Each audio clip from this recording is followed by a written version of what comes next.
Realmente tenemos que entender algún día que cuando uno ataca o denigra al otro, no es el otro el que pierde, pierden los dos.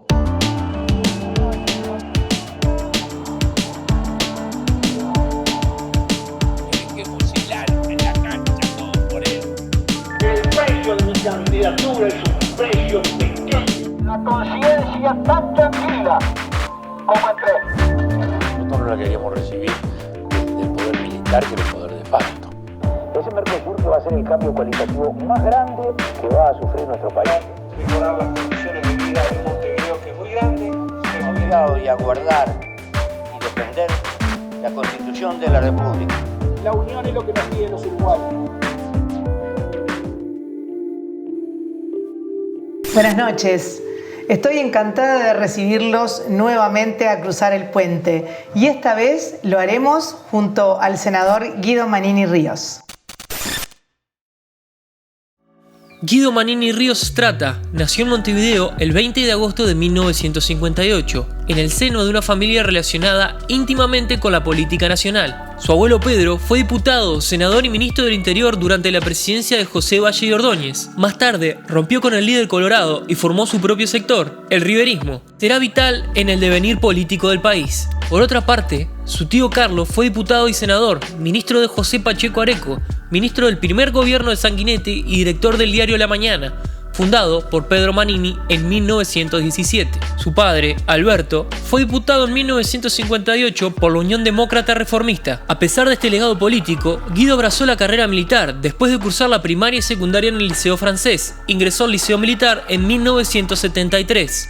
2 años más tarde, ingresó a la Escuela Militar y finalmente egresó en 1978 como alférez. Se desarrolló en la fuerza a través de muchas misiones. Fue observador de las Naciones Unidas, recibió formación en Estados Unidos, fue agregado militar y representó al país en Irak, Irán y Mozambique. Fue además impulsor y primer director del Liceo Extraedad del Ejército Nacional.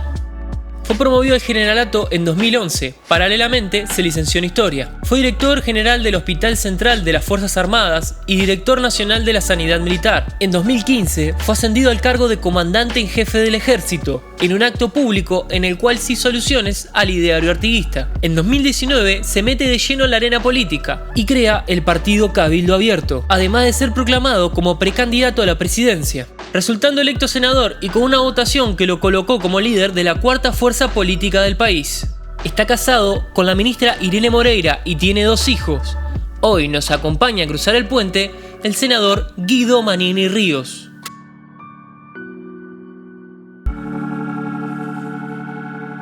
Bienvenido, senador. Gracias por haber aceptado esta invitación a cruzar el puente. Bueno, muchas gracias a ustedes por la invitación. Es un gusto estar hoy acá con ustedes. Bueno, me alegro mucho. Yo estaba atentamente siguiendo el tape y pensaba qué carrera larga, intensa y variada. ¿Usted se imaginaba en este momento de su vida estar parado en el lugar donde está? Una precisión referente al Dígame. tape. Yo no fui formado en los Estados Unidos. Fui Bien. como agregado militar. Al terminar la carrera prácticamente tuve 1 año en Estados Unidos, pero en una función más bien diplomática. Nunca estuve en cursos ni en formación ninguna en Estados Unidos. Digo porque lo dice el tape, nada más que por eso. No, es no muy por buena otra. la aclaración. O sea, su formación militar y todo, académica, todo lo que usted estudió lo hizo en este país. Todo fue en Uruguay. Nunca realicé ningún curso fuera del país. Bien. Sí cumplí, como muy bien dice ahí, misiones de observador militar. Estuve en Irán, en Irak, estuve en Mozambique. Bueno, eso sí. Me voy de nuevo a la pregunta que inicié. Vale la aclaración que usted hizo de todas maneras. ¿Cómo se siente parado en este momento de su vida, después de esta larga trayectoria y variada? Bueno, me siento en cierta forma con un alto grado de responsabilidad por ser el referente de una corriente que tiene detrás de sí a mucha gente, más allá de la relativización que se puede hacer. A nosotros nos apoyaron 270.000 uruguayos con su voto y creemos que nos debemos a ellos y tenemos en este momento una gran responsabilidad histórica de no defraudar a esa gente y de estar ni a esa gente ni a todo el sistema, ni a todos los uruguayos, digamos, porque en definitiva somos actores relevantes en este momento histórico que vive el país y bueno, ese grado de compromiso y de responsabilidad significa en cierta forma una carga que uno tiene que llevar de la mejor manera posible. Cuando usted decide tomar ese compromiso, ese camino, ¿se imagina que esto que está sucediendo iba a suceder? ¿Que esa cantidad de gente iba a estar apoyándolo y se iba a generar todo esto? En primer lugar, nunca pensamos seguir este camino, ¿no? A ver. Fue algo que se fue dando, como muchas cosas en la vida, que uno no las planifica y va pasando una situación y otra, y va llevando a algo que uno nunca había pensado a lo largo de su vida que íbamos... Quiere decir que no fue una decisión tomada por usted, de decir voy a hacer esto, voy a emprender un camino político. No fue planificado. En el momento en que adopto la decisión, sí, por supuesto, claro, fue una decisión mía. Realmente en el medio de una vorágine de acontecimientos que no daban para pensar o para prever mucho cómo se iba a seguir ese camino, uno, bueno, como quien dice, se larga al agua, se tira, digamos, al agua y empieza a nadar y empieza a transitar un camino que, bueno, nos llevó a esto que soy, a esta realidad de hoy, de un partido nuevo en el escenario político, de un partido con la importancia que tiene, porque, digamos, su presencia a nivel legislativo es muy importante y es decisiva en cuanto a la conformación de las mayorías parlamentarias. Y bueno, todo esto implica un alto grado de responsabilidad, de seriedad, sobre todo mirando la coyuntura histórica en la que está el país. Nosotros tenemos, yo creo, que una gran tarea por delante, y es tal vez, coincidiendo con el nombre del programa, la de la construcción de los puentes necesarios para que se pueda digamos, realmente transitar juntos el país hacia las soluciones del país, y no que sigamos con esa lógica de medio país poniéndole palos en la rueda al otro medio país, sea quien sea el que está con las responsabilidades del gobierno, digamos. Nosotros creemos que tiene que empezar una época diferente, de una vez por todas, una época en la que todos miremos para adelante y ataquemos los principales problemas, los problemas que nos afectan a todos. Hay problemas que son de todos los uruguayos. ¿Por ejemplo? Mire, en el último semestre acá en el Uruguay nacieron menos uruguayos que los que murieron, ¿no? Ese es un dato que no puede pasar desapercibido. No podemos mirar para el costado. El Uruguay, si eso no se revierte, en pocos años va a estar en una gravísima situación. Así sea para atender su seguridad social, así sea para atender las necesidades laborales que se requieren en un país agroproductor, agroexportador como es el Uruguay. La falta de hijos, la falta de nacimientos, la falta de niños en el Uruguay es un problemón con mayúscula. Y eso lo tenemos que entender todos los uruguayos y ver los caminos para poder revertir esa situación. Y en la lógica del enfrentamiento, de que porque uno lo plantea, el otro está en contra, y vamos a seguir empantanados, vamos a seguir con el freno de mano puesto y el mundo se nos va yendo y nosotros seguimos peleados entre nosotros todos, como se ve hoy, o por lo menos es lo que yo percibo. Hay como una crispación en el ambiente, como que las cosas se radicalizan y nosotros entendemos que hay que contribuir a cambiar esa realidad. Te pongo un ejemplo, pero hay muchos problemas, por supuesto, vamos a hablar del problema educativo, el problema que hoy hay en la educación que no ayuda a aquellos más, digamos, como decía Artigas, los más infelices, los menos privilegiados, no los ayuda a tener oportunidades de poder salir de esa situación, como sí ocurría hace 40, 50 años, que el más humilde de los uruguayos podía llegar lejísimos en base a sus méritos. Hoy cada vez eso es más difícil porque hay un sistema educativo que en cierta forma no cumple con esa función niveladora para la cual fue pensado, o por lo menos que debe de cumplir. Y creemos que cerrar filas todos juntos y no ponernos a defender chacritas, no porque me sacaron el consejo de directivo y ahora es un director y ahí con él, por eso paralizamos todo y faltamos y dejamos a los alumnos sin clase y esto y lo otro, o ponernos en posiciones antagónicas en esos temas que son temas nacionales, que afectan a todo el país, yo creo que no le hace bien a este país.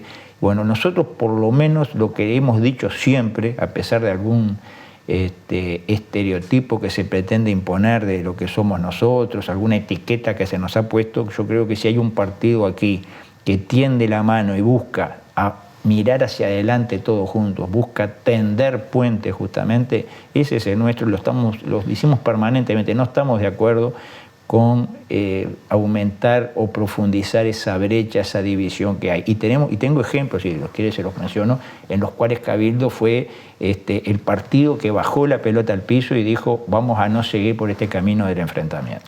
Yo quiero ir ahora más puntualmente a Manini Ríos, el ser humano. Me llegó una pequeña biografía o autobiografía, algo escrito por usted, donde empieza diciendo, nací un 20 de agosto del 58, ¿no? De 1958, en un frío día. Y me gustó ese concepto de autodefinirse. ¿Cómo se define a usted mismo, Manini? Bueno, yo nací en una familia de alta sensibilidad por todo lo político, una familia, si vamos al caso, relacionada con lo periodístico también. Mi padre fue hasta el día de su muerte, cuando yo tenía 12 años, fue director, fue el presidente de la sociedad que editaba el diario La Mañana y el diario El Diario, el de la tarde, que era una empresa que llegó a vender, digamos, por dar un número que hoy es inimaginable, más de 200.000 ejemplares por día, ¿no? Claro. Que era la época que la gente se informaba por los diarios, pero era la primera empresa periodística del Uruguay, el conjunto de los dos diarios, La Mañana y El Diario, y mi padre era el presidente de esa empresa hasta el día que murió. Entonces, uno nace en una familia un poco particular, digamos, ¿no? Tal vez no sea una familia común, porque los temas de política estaban siempre presentes. Yo era chico, digamos, en esa época, pero se escuchaba mucho de posiciones y análisis de situaciones que seguramente no era lo común en todos lados. Claro. Aunque era una época en que todos los uruguayos estaban muy radicalizados, muy politizados, de enfrentamiento, aquellos años 60 en los que había, digamos, las cosas eran blanco o negro, no había lugares para los grises.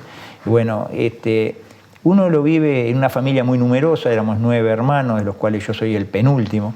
Entonces, una situación particular, uno, por supuesto, como creo que la mayoría de la gente recuerda esa época de la niñez como con cierta nostalgia, porque claro, uno no tenía responsabilidades, uno vivía en un familión de esa naturaleza, digamos, los amigos de los hermanos, bueno, y vivimos en una casona grande, me acuerdo, donde permanentemente había gente y teníamos un gran jardín donde había animales. Ahí pasaron una foto que yo estoy con una zorra, era bueno, de ese mundo con el contacto con los animales y sin grandes responsabilidades al inicio. Los primeros años de la vida eran, digamos, una época que a uno lo va marcando, le va dando cierta formación de carácter especial o cierta orientación a interesarse por determinadas cosas. Sin duda. Bueno, eso es ¿Una infancia feliz? Yo creo que sí. Pues perdió a su papá muy joven. Sí. Yo tenía 12 años cuando murió mi padre. Pero éramos muchos hermanos, había gran unidad y apoyo entre los hermanos, digamos. Y yo, honestamente, de mi infancia, me acuerdo de una infancia sin grandes hechos así, no hacíamos viajes, por ejemplo, en mi casa se tomaba Coca-Cola los domingos y punto. Claro. Después era agua de la canilla, que era buena en aquella Sin época. Duda. Con hielo, con suerte, y a veces con un poco de limón, pero era eso. Y éramos 9. Yo usaba la ropa que me dejaba mi hermano más grande. Por supuesto. Digamos, ese tipo de vida, y uno aprende a compartir, aprende a, digamos, a defenderse y a pelear. Es una escuela de vida. Es una escuela de vida, ya por sí la propia familia grande y el mundo de amigos que permanentemente estaban en la vuelta de la casa, ¿no? Ya que hablamos de la infancia, me trajo algunas fotos, ¿me las muestra? ¿Cómo? La de la zorrita me encanta. Esta era la zorra que la pasaron ahí en el resumen. Porque que obviamente creí que era un perrito. Sí, nosotros, esa zorrita... ¿De dónde salió? Me mató una cachorrita de... En mi casa teníamos 6 perros y un día me regalan a mí una cachorrita de Collie. Como todos los cachorros, un amor, ¿no? Sí, Era una cosa, por supuesto. Y la perrita se fue a jugar con la zorra y la zorra le mordió la cabeza y sufriendo, gritando, pasó como 2 días agonizando hasta que murió. No. O sea que la zorra esa me trae malos recuerdos en ese sentido. Sin embargo, la foto es muy tierna. Sí, bueno, estaba con el... Sí, igual la tenía cortita. Sí, y teníamos animales de todo tipo. Los más característicos teníamos 2 águilas ¡Ay, qué belleza! que estaban sueltas en el jardín, que no se iban. Al principio, para que no se fueran y para que se acostumbraran, se les recortaba un ala y se quedaban, y después... Se quedaban por sí solas. Por sí solas. Y a veces atacaban las águilas, entonces teníamos que tener cuidado al salir al jardín que el águila no nos atacara. ¿Dónde era la casa para que podían tener tantos animales? Era en Carrasco, era donde la calle que entra por los portones de Carrasco, Sí. hoy se llama Alberdi. Alberdi, claro. Carrasco, Alberdi y Córcega.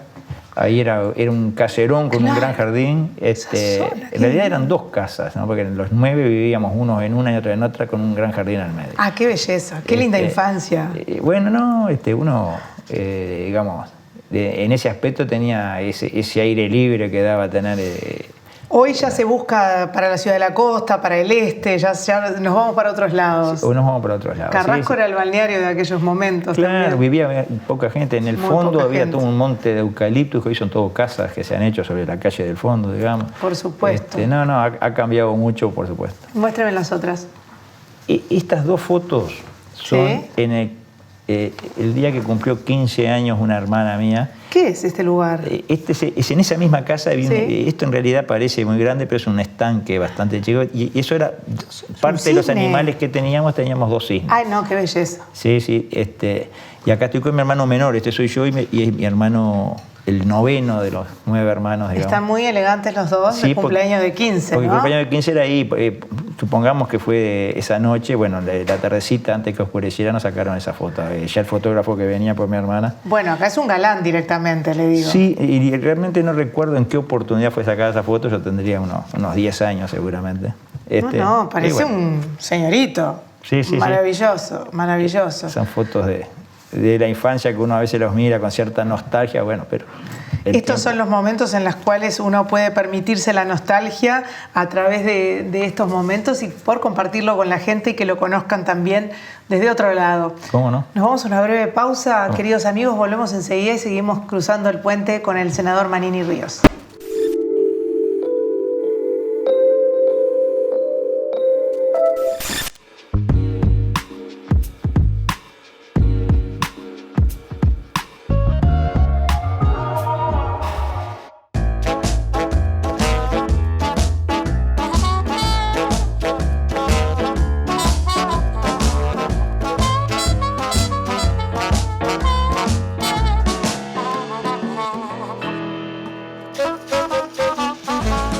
Proba una gran hamburguesa, como vos la querés. Signature Collection by McDonald's presenta la nueva American Barbecue. Ahora también con 3 carnes. Sabor premium, sin tanta pose.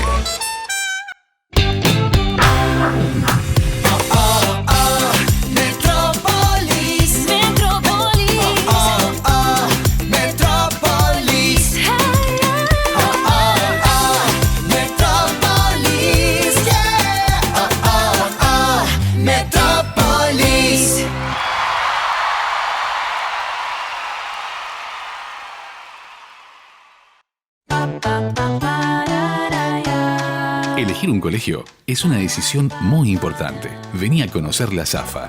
Desde 1889, siendo escuela de vida. Inicial, primaria, ciclo básico, bachillerato, todas las orientaciones. Colegio y Liceo Sagrada Familia.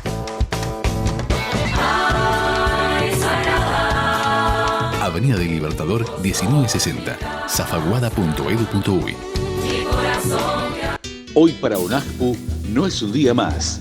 Hoy jubilados y pensionistas, con su voto, reafirmaron el camino por mejor calidad de vida, en defensa de una seguridad social digna e inclusiva. Gracias, ONAJPU, Organización Nacional de Asociaciones de Jubilados y Pensionistas del Uruguay.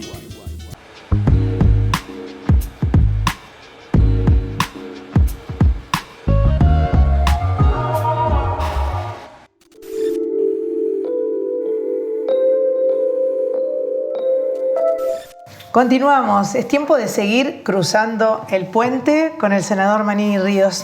Bueno, ahora de esta infancia me gustaría hablar un poquito, seguir por ahí, pero ya más al lado de la adolescencia, la juventud, del liceo, que son tiempos que también nos marcan muchísimo. ¿Qué recuerdos tiene de esa época? Bueno, en mi caso fue muy particular. Yo a los 14 años decidí entrar al liceo militar, digamos, que el liceo militar arrancaba en esa época en tercero de liceo.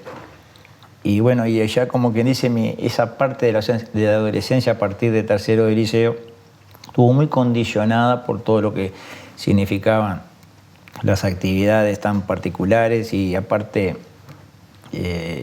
esa amistad que se forja por el vivir en conjunto, la vida internado, la vida que uno va teniendo, donde lo principal es el cumplimiento de determinadas actividades y normas. Descubren muy joven esa vocación militar entonces, 13 años me dice. Sí, yo a los 14 ingreso al liceo. Yo diría que un año antes ya dije, bueno, me gustaría ser militar. Realmente fue una sorpresa en mi familia porque yo no había ningún antecedente familiar que hubieran agarrado para ese lado.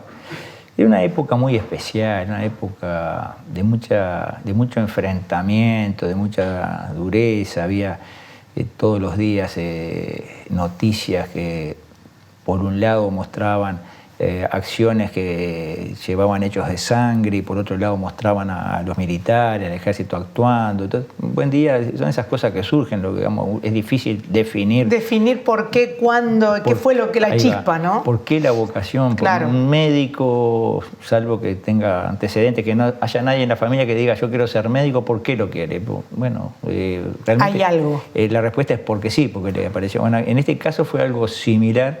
En una época muy particular, porque digamos, esto fue en el 72, yo ingreso en el año 73, en febrero del 73, que es una época, es una fecha bastante significativa en la historia reciente del Uruguay, porque fue cuando se empieza a gestar el golpe de Estado, fue la primera parte del golpe de Estado, fue en febrero del 73. Cuando yo ingreso, justo coincide que en esos días, yo había dado los exámenes en el año anterior, año 72, pero ingreso justo coincidiendo con esa época. Hablando de tiempos del Uruguay, yo quiero hacerle un regalo que tiene que ver con la prensa y que también usted tiene mucho que ver con eso por lo que hizo su padre. Esto no es La Mañana ni el diario, pero es la tapa, la portada del bien público del día que usted nació. Pero la verdad que nunca lo había tenido. Bueno, espero que le guste este regalo. Yo ya pedí mi portada de diario también de mi fecha. Estoy viendo que nació un miércoles. Nació un miércoles. ¿Qué le contaban del día que nació? Del tiempo que nació, de esos días. Yo creo que fue medio a última hora del día, por algún cuento que me hizo mi madre en algún momento. Pero ella también, tuvo 9 hijos. Y realmente se podía confundir, capaz que me decía a mí que yo había nacido tarde y capaz que era el otro, el anterior, ¿no? Eso podría ser. No la culpemos, ¿no? 9 hijos. Y usted además llegó como por el final ya de la fila. Claro, ya llegué al final. Pero de ese día no tengo mayores cuentos. ¿No tiene mayores cuentos de ese día? Lo que sí, un hecho anecdótico, que no fui anotado de inmediato. Mis padres me anotan en diciembre. Yo hoy, si yo le muestro mi documento, dice que nací el 8 de diciembre. Y sin embargo, nací en agosto. Y bueno, mi padre tenía esa costumbre. De los 9 hermanos, creo que en fecha se anotó uno, es mucho. A todos los anotaba meses después. Sí, me hace acordar mi hija menor, yo también la anoté tarde, lo descubrí hace muy poco viendo una partida de nacimiento, pero me dijo, pero mamá, ¿qué pasó? Y era que con el padre discutíamos el nombre, entonces en la discusión se nos fueron unos cuantos meses, así que esas cosas pasan, esas cosas pasan. lo que tiene que ver con la prensa, las noticias, es un hombre que siempre le importó estar informado, saber lo que pasaba acá en el mundo. Hoy es muy fácil informarse, pero en tiempos anteriores había que tener los diarios, ¿no? Sí, realmente siempre fui un ávido lector de las noticias, de la prensa, prácticamente leía los diarios siempre, todos los días, me gustaba leerlos, y me mantuve siempre informado, ¿no? Lo cual no quiere decir que uno tuviera la correcta información, pero por lo menos la que sale en la prensa, uno claro. Siempre estuve en contacto, tal vez por ese ambiente familiar del que hablábamos, claro. Pero siempre estuve informado y bueno, las distintas responsabilidades que me ha tocado ejercer, aparte me obligaban a estar informado para poder ejercer de mejor manera los claro. distintos cargos, ¿no? ¿Qué le gusta leer, senador? A mí soy un apasionado por la historia. Me gusta leer libros de historia. ¿Se licenció? ¿Se licenció en historia ya siendo grande? Sí, pasa que para hacer una licenciatura hay que tener tiempo para estudiar. Y yo en las jerarquías más bajas no tenía tiempo porque estábamos 24 horas en una cosa, en la otra. Y después cuando tuve un poco más de tiempo, me hice, digamos, las coordinaciones para poder ir todos los días, era de 18 a 22 horas, eran 4 horas diarias en la Universidad Católica, durante 4 años. Mucho. Y más o menos, pero pero los pude cumplir y cuando me tocaba hacer un servicio, o sea, quedarme arreglar para que no fuera los días que tenía clases. Las clases creo que eran de lunes a jueves, bueno, yo entraba viernes, sábado, domingo de servicio, entonces arreglaba de esa forma. Se pudo arreglar y tuve la oportunidad de hacer en esos 4 años esa licenciatura en la Católica, que para mí fue muy, muy, muy bueno, muy importante. Sí, pero además ejerció como docente, dio conferencias. Sí, en realidad una licenciatura prepara más bien para la investigación. Es cierto. ¿no? Pero yo con el título de licenciado, aparte hice un profesorado interno de la carrera militar, profesorado en conflictos armados, profesor de conflictos armados, es un curso que se hizo también duró 4 años. Entonces yo di clase durante 15 años en institutos militares, ¿no? Fuera de los institutos militares nunca busqué dar clases. Y bueno, y sobre todo lo que era historia nacional, que era lo que a mí más me interesaba profundizar. Claro. Porque hay capítulos de nuestra historia que están como ocultos, como que nadie... Estoy seguro que si agarramos a cualquier uruguayo y le preguntamos detalles de lo que fue la Guerra Grande o lo que fue la Guerra del Paraguay o las revoluciones de Aparicio Saravia, esas historias de cómo se llega, de en qué consistió, cuál fue el desenlace. Muy pocos uruguayos lo saben. Prácticamente que la historia nacional, al menos hasta hace unos años que se estudiaba, casi que terminaba en la conjura de la Constitución del año 30 y después para adelante entraba un gran... un vacío. Un periodo como que no se profundizaba, ¿no? Ahora se hace también énfasis en la historia reciente, pero como que hay un periodos de la historia nuestra que no se conocían mucho. Bueno, a mí me gustaba profundizar en ello, estudiar, y bueno, impartirlo en las clases. Realmente es de las mejores experiencias que he tenido. Sí, noto también que le ha interesado siempre educar a la gente, que la gente esté educada. Por eso también esta formación extraedad que usted promulgó y dirigió en las áreas del ejército, ¿no? Sí, yo creo que yo tengo también vocación por lo docente. Por lo menos me encanta pararme frente a un grupo y dar una clase de historia. A mí me encanta. De historia, incluso... también daba antes de eso, cuando era más joven, de reglamentos y de cosas militares específicamente, claro, de armamentos, etc. Pero algo que realmente siempre me gustó.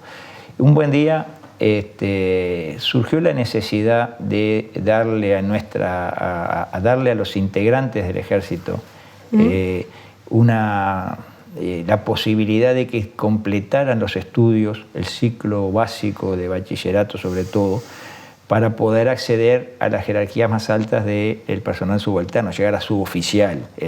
Hasta esa época, hasta el año 2000, alcanzaba con 6º de escuela. Entonces se resolvió empezar a exigir el ciclo básico completo, pero para eso había que hacer un proceso en el cual ellos pudieran estudiar. Claro. Entonces se creó este liceo extra edad, que es uno de los pocos que hay en el país, y que, bueno, yo fui el primer director, digamos, fui fundador en el año 2001, empezó a funcionar, y bueno, hoy ya cumple 20 años y realmente arrancó con primero liceo, bueno, hoy da hasta sexto.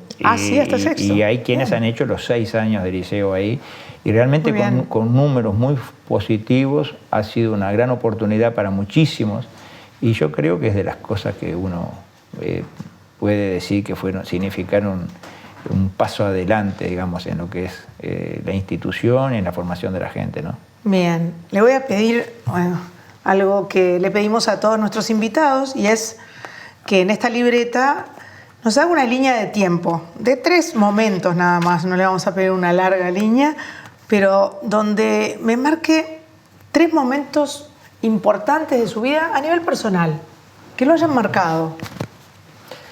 ¿Qué pongo, la fecha? A la fecha y me cuenta, y algún detalle de qué, y después me cuenta.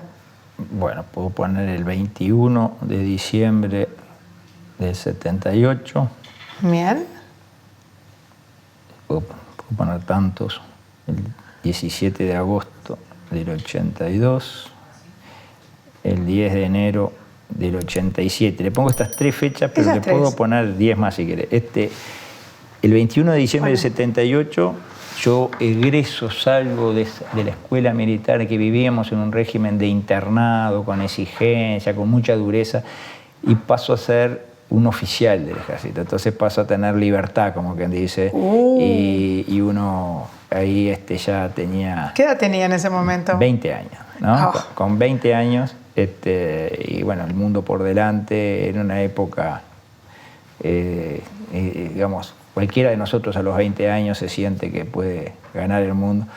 Y bueno, me tocó ir al interior del país, estuve en esa realidad, digamos, viviendo con un conjunto de compañeros en una actividad que era intensa, sí, pero donde uno también se sentía importante, porque aparte era la referencia para muchos que dependían de lo que uno hiciera. Yo creo que es un jalón en la vida de uno, ese momento que uno obtiene, es como el que estudia medicina y se recibe de médico. Bueno, digamos, como que completa un ciclo. Claro. Y para nosotros era muy importante porque era salir de un periodo de mucha dureza, de mucha exigencia para, digamos, en cierta forma ganar en libertad y en lo que uno iba a ser en el futuro, ¿no? ¿Recuerda que ese periodo de dureza fue demasiado duro para un joven tan jovencito, para jóvenes tan jóvenes? Con los parámetros de hoy sí fue demasiado duro. En aquella época era normal, uno, digamos, como lo veía duro, pero no era insoportable. ¿Hoy quien hace esa formación también tiene esos estándares de dureza? No, es otra cosa. Eso se ha ido flexibilizando ya. Por ejemplo, yo llegaba a estar 3 meses seguidos sin ver a mi familia. Ahora no, ahora ya prácticamente que todas las semanas se les permite ir a ver a la familia. Hay otros parámetros que antes no existían. Hay una adaptación al presente, de alguna forma. Ahí está. A los tiempos que corren. Exactamente. 17 de agosto del año 1982. ¿Qué pasó ahí? Ese día yo, dando una clase, me reventó una granada en la mano. Me destrozó las manos, ¿no? Y yo les muestro que mis manos están destrozadas, ¿no? Hasta el día de hoy. Pero el hecho es que no perdí la vida por una casualidad, digamos, ¿no? Claro. Porque la granada tenía un componente, digamos, es la granada en sí y tiene lo que es el detonador. Y yo por algo me iluminó, separé el componente, el grueso lo dejé arriba de la mesa y solamente di la clase a un grupo de 40 con el detonador, que es otro explosivo. Y eso fue lo que me destrozó las manos. Y yo lo hacía con todo el conjunto, marchaba yo. Perdía la vida. Y tal vez le hiciera perder la vida a más de uno de los alumnos, ¿no? Y bueno, y ese día como que nací de vuelta porque un instante antes yo separé la granada del cuerpo, ¿no? de la espoleta, el cuerpo de la granada de la espoleta, que es lo que la hace reventar. En una clase típicamente profesional, digamos, claro, pero que estuve a punto de de no contar el cuento, digamos. Y está la anécdota que yo cuando me revientan las manos, las tenía destrozadas las manos, ahora están mucho, las arreglaron un cirujano plástico y todo. Acá tengo puntos de pólvora, y todos esos puntos negros son pólvora, que hasta estamos hablando del año 82, 40 años. Y yo con total tranquilidad le digo a todos, vi que me faltaba un dedo y le digo a los alumnos, busquen un dedo, le digo, y me voy caminando a la enfermería. Pues, yo he escuchado que un dedo se puede volver a coser. Sí, claro. ¿Lo encontró? Encontraron un pedacito, eso voló en 1000 pedazos. Claro, me lo puedo imaginar. Bueno, entonces fue un hecho, una fecha, que usted me pregunta, fecha significativa, bueno, esa fecha me quedó grabada a fuego porque realmente nací de vuelta ese día. Por supuesto, ¿no? Sin duda no era su momento. No era mi momento, exactamente. Y bueno, y después la otra, la del 10 de enero del 87, es la fecha de casamiento. Digamos, bueno, ahí uno empieza una vida diferente. Y bueno. Ahí aparece la compañera. La compañera hasta el día de hoy, ¿no? Hasta el día de hoy, sí, señor.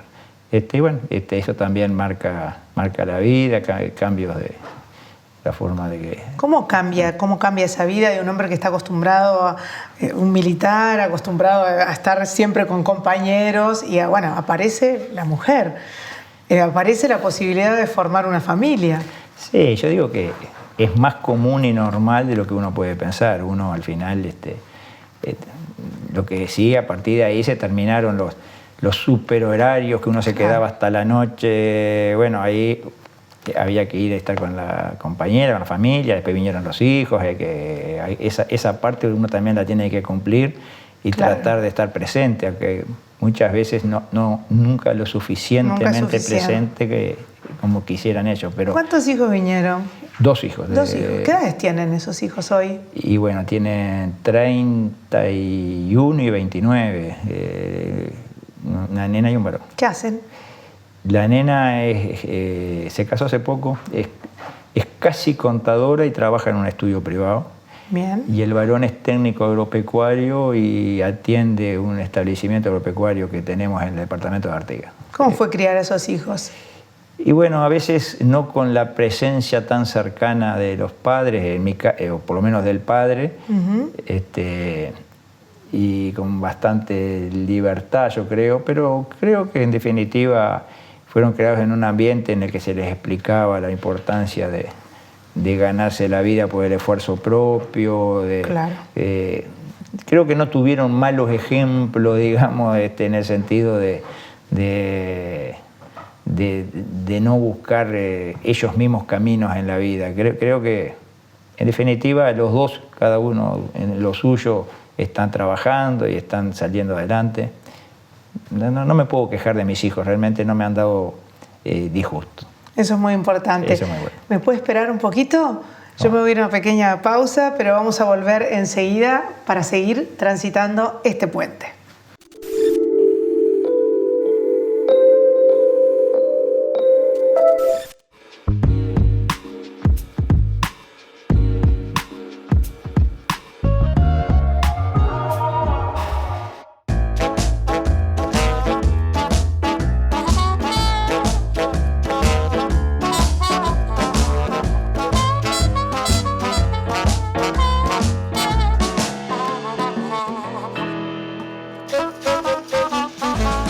Proba una gran hamburguesa como vos la querés. Signature Collection by McDonald's presenta la nueva American Barbecue. Ahora también con 3 carnes. Sabor premium, sin tanta pose.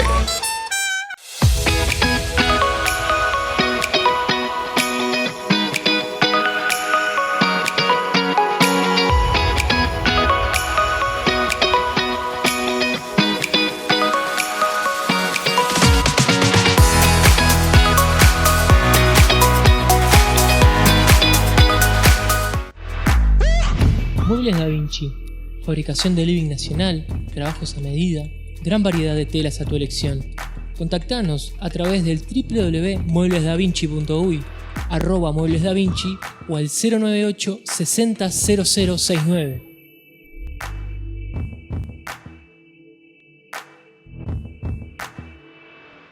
Hoy para UNASPU no es un día más.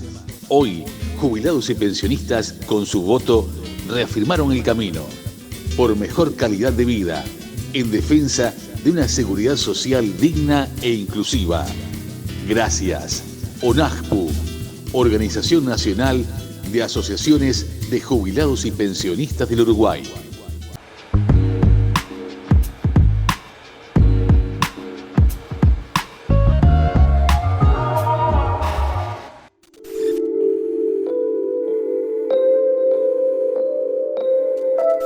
Es tiempo de seguir transitando, de seguir cruzando este puente junto al senador Guido Manini Ríos. Me quedé pensando antes de la pausa, cuando hablé de la compañera, en qué manera ha incidido en toda su carrera e incluso hasta el hoy, que son compañeros en esta ruta de la política también, la presencia de su mujer. Bueno, yo creo que como toda pareja hay una gran interrelación. Uno tiene que estar siempre atento a los problemas de la otra parte, temas de salud, o a veces el tema familiar. Tuvimos una etapa muy dura cuando la madre de ella, que una señora joven, se enfermó con un cáncer. Tuvimos que permanentemente acompañar y ayudar y estar permanentemente a su lado hasta que falleció. Nosotros, me vinculó mucho al departamento de Artigas, de donde ella es oriunda, y empezamos a hacer viajes, yo qué sé, todos los meses a visitar familiares en Artigas y a estar allá, lo cual para mí fue totalmente nuevo. No conocía el departamento hasta que la conocí a ella.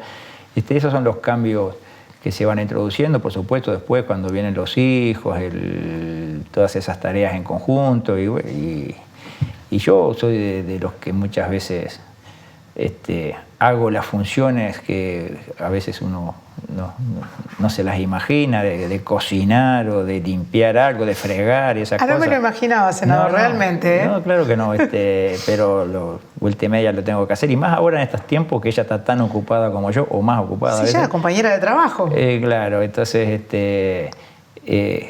muchas veces me tengo que hacer cargo de cosas domésticas, digamos, de ir al supermercado. Prácticamente el que va soy yo, vuelta y media. Así. La gente dirá, pero ¿qué es lo que está haciendo acá el senador? Acá? Y bueno, mire, ayer estuve en el supermercado y el disco de Punta Carreta, que es el que voy, y la gente me mira como que mira un bicho raro. Claro. Y estoy con el carrito y... Claro, no señora, soy un ser humano, voy al súper, cocino. Exactamente. Cocinar no, trato de comprar hecho ya para no pasar tanto tiempo. Pero realmente, y sé cocinar también. Yo en una de esas misiones... El próximo Masterchef Celebrity lo tenemos al senador. Capaz que sí, yo cuando estuve en Mozambique, en un team, éramos 6 observadores de distintos países, había un checo que cocinaba bárbaro, pero fuera del checo no había nadie que supiera ni hacer un arroz. Y el tema era cuando el chico se iba de vacaciones. Se tomaba la semana que le correspondía por mes. No me diga nada, quedaba usted. Y tuve que quedar yo. Le pedí unas recetas a mi señora, me las mandó vía, no sé, correo especial allá, unos bifes a la portuguesa, esto y lo otro, pollo a la no sé qué. Y yo era el que cocinaba en el tiempo. O sea, fui cocinero durante todas las licencias del checo. Y digamos, creo que cocinaba muy bien porque no quedaba nada. Ese es el mejor indicio de que está rico, que es un buen cocinero. Así que tuve mis etapas también de cocinero, pero ahora más que nada alguna ayuda, porque indudablemente en el tema doméstico a veces hay faltante, Irene está muy enganchada con sus actividades en el ministerio, y yo cuando puedo le doy una mano también con muy bien, muy bien. Así que es de los que realmente sostiene que es posible la pareja y el amor para toda la vida, que no tiene fecha de vencimiento, por lo menos en su caso. Y bueno, vamos a cumplir ahora el 10 de enero 35 años juntos, ¿no? Es un montón. Realmente yo creo que es una parte importante de la vida. Es un montón, un montón. Dicen que el hombre es el hombre y sus circunstancias. ¿Cómo se ve? ¿Qué circunstancias de pronto en su vida le han hecho hacer cosas que no eran las que quería, las hizo igual? Todas esas cosas raras que pasan por las cosas que se le dan a uno. Sí, uno, según las funciones que va desempeñando en la vida, es afectado de manera diferente. yo qué sé, el fallecimiento de mi padre a los 12 años, indudablemente marcó un camino de vida diferente. Yo al poco tiempo se me viene esa inclinación por entrar en la carrera militar. Tal vez yo estaba buscando en esa carrera el padre que no tenía, algo que, digamos, buscar en ese mundo diferente. No sé, es una pregunta que no tiene respuesta. No, claro. Pero digo, si no hubiera fallecido mi padre, capaz que era distinto. El nacer en el seno de esta familia tan politizada como la mía, me dio ese impulso para yo agarrar este camino que agarré en los últimos 3 años, o no lo hubiera, o si hubiera nacido en otra familia no hubiera estado. Yo digo que todo se va condicionando.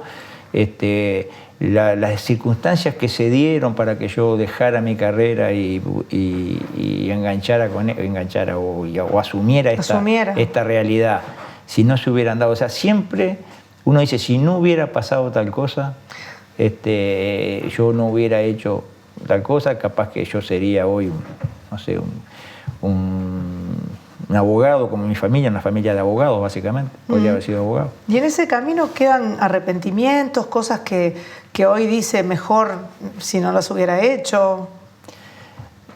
A veces hay circunstancialmente, porque uno le sale mal, ¿por qué le confiaste a fulano tal responsabilidad y fulano después no estuvo a la altura de lo que uno pensaba? Yo tuve muchas circunstancias de decisión, digamos, por las jerarquías que fui ocupando, por haber llegado al máximo cargo en una institución de más de 15.000 hombres.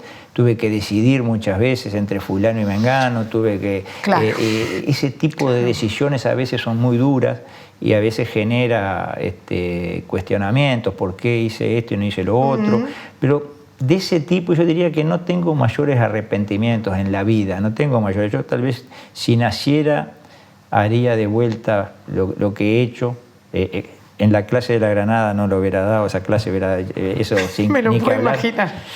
Y yo tuve circunstancias a veces a lo largo de mi vida, de mi carrera, circunstancias muy especiales, como cuando me tocó, por ejemplo, dirigir el hospital militar y tratar con enfermos, con gente que estaba en su última etapa de vida, y escuchar a gente que estaba con problemas y no tenía nadie que lo escuchara. Hay que ver a veces las situaciones durísimas que uno le toca. Y bueno, entonces una veces puede arrepentirse o haber dicho por qué no estuve ayer con fulano porque hoy se murió y ya no puedo hablar más con él. Y yo qué sé, esas cosas, ese tipo de arrepentimientos que, digamos, en la corta, a veces a uno me ha llegado 1000 veces. Me ha pasado algo, no sé si a usted le ha pasado, si yo pudiera volver 24 horas atrás el reloj, o a veces algunas horas atrás, esto lo hubiera hecho diferente. Por supuesto. Pero en las grandes cosas, en las decisiones que he tomado, de los rumbos a seguir en la vida, yo diría que no me arrepiento. Tal vez sea de inconsciente, pero no me arrepiento. Bueno, es lo que siente. ¿Qué dos personajes de la historia le parece que han sido claves, definitorios, para definir lo que es el Uruguay de hoy, la historia del Uruguay? Personajes históricos del Uruguay. Bueno, yo empezaría por José Artigas, que fue el que en definitiva nos dio la identidad. Seguramente, yo tenía un profesor en la Universidad Católica, Vázquez Frank, que decía, está vivo aún, tiene 90 y pico de años, un profesor muy conocido. Él decía que somos uruguayos por culpa de Artigas, no gracias a Artigas, ¿no? Porque él decía que Artigas, en su rebeldía contra Buenos Aires, generó todo el proceso que termina años después con la segregación de esta provincia rebelde, digamos, en cierta forma, ¿no? Que si no hubiera existido un Artigas, acá hubiera habido acatamiento siempre a Buenos Aires y seríamos la provincia oriental de la República Argentina. Yo lo decía con cierto dolor porque a él le hubiera gustado ese destino, digamos, de ser parte de algo más grande y no ser un pequeño país. Entonces Artigas indudablemente que marcó la identidad, marcó el camino, y este país, en cierta forma, si bien no era lo que Artigas pensó, digamos, como algo definitivo, como un país independiente. Por supuesto que Artigas no lo pensó así, pero sí que esa identidad de los orientales, que es lo que genera el proceso que termina en la independencia, se debe a que tuvo un caudillo de la magnitud de Artigas que hizo respetar lo que los orientales querían, hizo respetar la voluntad del pueblo oriental. Bien. Es decir, que Artigas no lo podemos dejar afuera. Bien. Y yo después diría que personajes históricos que marcaron este país, usted me pide dos, pero le voy a dar dos más. Bueno, acepto. Saravia y Valle de Ordóñez. Los dos, yo creo que fueron forjadores del Uruguay moderno, cada uno en lo que han hecho. Saravia, por haber levantado las banderas del respeto al voto de los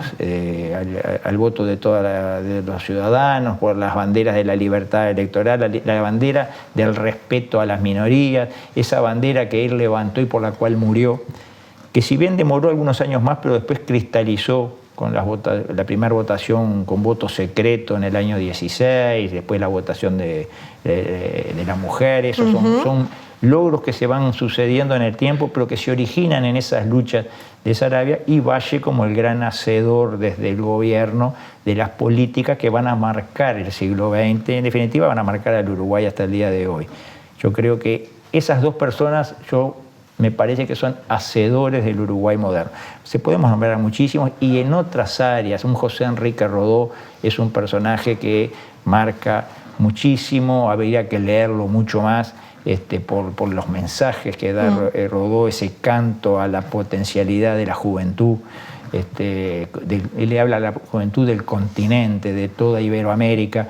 Yo creo que son personajes que marcan a los uruguayos y que en definitiva no podemos ignorarlos si queremos seguir. Lo peor que le puede pasar a un país es perder sus raíces. Es como un árbol sin raíces. Si no tenemos raíces, el primer viento nos tira abajo. Nosotros tenemos que ser conocedores de nuestro pasado para con eso ser más firmes hacia el futuro. Ahora le voy a proponer algo que quizás le parezca un poco tirante, un poco duro, pero es la consigna del puente, y es buscar las coincidencias con aquellos que de pronto no están en nuestra línea de pensamiento. Y le voy a mostrar, compartir 3 personajes. Mujica, ya los ponemos a todos y después hablamos con el senador. Mujica, Luisa Cuesta, y luego Tabaré Vázquez. ¿Se puede encontrar coincidencias? ¿Cómo no? Dígame, por favor. Primero que nada, yo creo que se trata de 3 personajes luchadores, ¿no? Que Bien. Cada uno en su convicción buscan un camino para llevar adelante sus objetivos en el marco de su convicción. Mujica, yo he hablado varias veces con él era presidente de la República, yo era el comandante del Ejército. En esa función yo tuve un tiempo, pero antes de yo ser comandante tuve otras oportunidades de hablar, yo era general, o sea que había, digamos, oportunidades de conversar. Y yo diría que él tenía una visión de buscar caminos para potenciar lo nacional, lo propio, lo que es nuestro, que yo lo compartía mucho. Yo creo que con él tengo muchas coincidencias en ese aspecto. Sí. Yo le puedo criticar que no la llevó adelante después, que su gobierno en realidad no pudo cristalizar las cosas que él realmente pensaba como buenas para este país. Y yo, pero no dejo de reconocer que él tiene en su formación y en la expresión de sus ideas muchos elementos que los cuales uno puede compartir perfectamente, sobre todo cuando hace los diagnósticos bastante acertados de una realidad que nos está llevando para atrás a todos los uruguayos, y que él busca caminos para superar esas situaciones. Cuando él habla de mirar todos juntos hacia adelante, de dejar de estar enterrados en un pasado que nos fracturó y nos dividió a todos, yo coincido con él. Sí digo que él no ejecutó las cosas que él dijo que había que hacer. O sea, muchas de las cosas que él dijo que había que hacer, su gobierno hizo exactamente lo contrario, ¿no? Esto es un dato de la realidad. Con Tabaré Vázquez tuvimos varias reuniones y, digamos, buscando superar situaciones más que nada administrativas, porque yo era, digamos, el comandante del ejército cuando él era el presidente y había a veces situaciones que había que plantear para hacer cambios. Lo vi siempre una persona muy dispuesta a escuchar, y bueno, siempre a uno le daba respuestas que lo dejaban conforme, aunque a veces esas respuestas no se llevaban al plano de los hechos. Yo diría que yo tuve en general con él un buen relacionamiento con Tabaré Vázquez, ¿no? Tuve durante 4 años, yo fui su comandante del ejército, y el relacionamiento yo puedo decir que fue deferente, en general fue un buen relacionamiento. Más allá de que al final, digamos, tuvimos algunas diferencias, pues son públicas y notorias, pero yo diría que durante mucho tiempo tuvimos un buen relacionamiento. Bueno, y la señora Luisa Cuesta, indudablemente que ella fue una luchadora por una causa. Ella pensaba o buscaba una verdad que nunca le llegó, de un tema realmente muy sensible que a todos nos sensibiliza. Yo en esa época también desde mi función traté de aportar lo que podía estar a mi alcance, poder aportar, lo hice permanentemente, pero indudablemente que las situaciones a veces no son producto de un voluntarismo, sino que se tienen que dar en la realidad, y bueno, lamentablemente para ella nunca le llegó eso que ella estaba buscando. O sea, hacia ella lo que puedo decir que entiendo su lucha desde el punto de vista de un ser humano que quería saber la verdad de lo que le había pasado a su ser querido.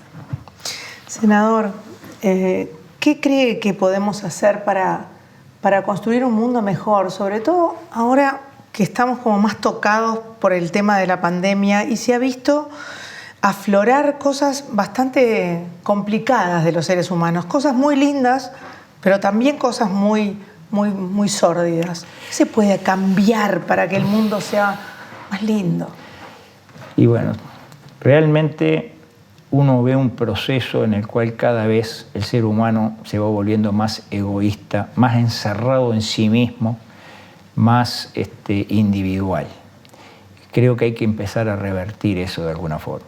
Tenemos que empezar a mirarnos a las caras, conversar, tenemos que empezar a regresar a esas reuniones familiares de barrio, de lo que sea, de clubes, y volver a compartir con los demás. Si seguimos encerrados y cada vez más, cada uno con su celular y ese es su mundo y de ahí no sale, y a veces están en la misma casa y no se hablan hermanos o con los padres, bueno, y esa es una realidad que nos está golpeando. Cada vez vamos a ser peor si eso no lo cambiamos. Yo creo que para hacer un mundo mejor, primero hay que tratar de hacer un Uruguay mejor. Y para hacer un Uruguay mejor, justamente hay que tender esos puentes necesarios, hay que buscar afrontar los problemas todos en conjunto. Realmente tenemos que entender algún día que cuando uno ataca o denigra al otro, no es el otro el que pierde, pierden los dos. Y es el Uruguay el que va perdiendo cuando hay esta crispación en el ambiente, crispación política, que pareciera que a alguien le sirve y por eso a veces hasta se busca. Nosotros siempre hemos dicho que tenemos la mano tendida para buscar, digamos, bajar la pelota al piso, como se dice. Con este pensamiento positivo de construcción, de tender puentes, le quiero hacer una última pregunta, y es que si construimos un puente imaginario, como lo hicimos ahora, ¿qué le gustaría encontrar al final de ese puente? Y me gustaría encontrar un pueblo con oportunidades, con trabajo, la gente, digamos, consciente de que de su esfuerzo depende su salida en la vida, encontrar que no existe más el flagelo de la droga que está liquidando una juventud, que hay jóvenes con una luz en el horizonte, con una motivación para vivir, que hay uruguayos con motivación para vivir porque saben que van a realmente sacar adelante su vida y su país. Terminar con esta suerte de nihilismo en donde nadie cree en nada, donde todos están encerrados en sí mismos y en donde no hay confianza en el futuro, en un país realmente apagado y sin motivación en la vida. Creo que del otro lado del puente tiene que haber una luz de esperanza para todo un pueblo que la necesita como nunca, porque realmente estamos en situaciones muy críticas en muchos aspectos. Muchas gracias, senador. Ha sido muy interesante conocer al ser humano que hay detrás de usted. Muchas gracias por haber estado con nosotros. No, el agradecido soy yo. Hasta pronto. A ustedes, queridos amigos, les digo que los espero nuevamente el próximo jueves a las 20 horas para cruzar un nuevo puente.